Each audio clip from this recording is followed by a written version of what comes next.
ভাই সকালবেলা আমি 7টা বাজে ঘুম থেকে উঠে দেখি আমার বাবার কবরের উপরে আগুন।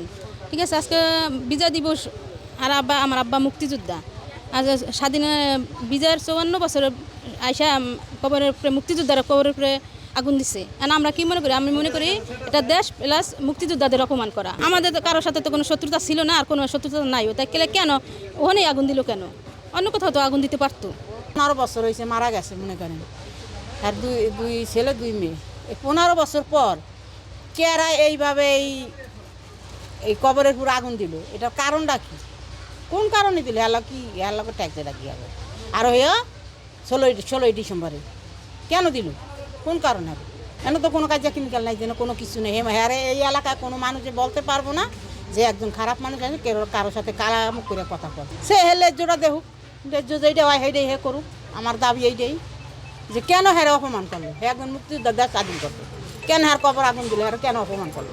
কোন কারণে? এটা আর দেও সবার সাথে তার একটা মানে ভাব ওঠা বসা ভালো ছিল, কিন্তু সে মারা যাওয়ার পর স্যার এই আজকাল বিগত 10-12 বছর পর এই আর কবর উপরে আগুন দিছে। কে বা 15 বছর কে বা কাহার আগুন দিছে স্যার এটা আমরা জানি না, কিন্তু আমাদের সাথে কারো পূর্ব শত্রুতা ছিল না।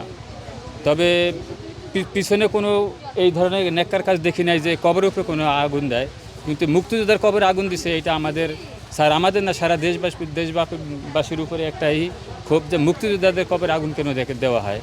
এটার জন্য আমরা নিন্দা জানাই এবং কি যারা দিছে তাদের দৃষ্টান্তমূলক শাস্তি চাই। এই এত বছরের পর হেলা কোনো কাজ জানা কিরিঙ্কাল নাই কারোর সাথে, হ্যাঁ যেন আইজ কবরের উপরে আগুন দেয়। এখন যে কোনো একটা রহস্য আছে, হয়তো রহস্য আমরা পারি না বাইর করতে, দেখি নেই করুম করতে নেই।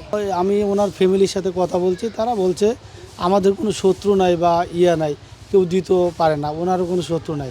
তো এটা কোথায় থেকে কিভাবে এই জায়গাটার মধ্যে এই ছাইগুলো আসলো বা আগুনের হইলো, এটা আমরা ওনাদের সাথে আলোচনা করে আপনাদের সহযোগিতায় ইনভেস্টিগেশন করে দেখি, যদি তারা কোনো অভিযোগ দেয় বা কারো সন্দেহ করে আমরা আইনগত ব্যবস্থা নেব। আমার একটা স্মার্ট সিদ্ধান্তে 25% গ্যাসের খরচ কমেছে। ভাবছেন কিভাবে? সাধারণ গ্যাস স্টোভ বদলে আমি এনেছি আরএফএল গ্যাস স্টোভ। এর সাইন্টিফিক নজল ও ব্রাস বার্নার ক্যাপ সমানভাবে তাপ ছড়িয়ে রান্না করে দ্রুত, তাই গ্যাসও বাঁচায় 25%, টাকাও বাঁচে 25%। আরএফএল গ্যাস স্টোভ নিরাপদ ও গ্যাস সাশ্রয়ী।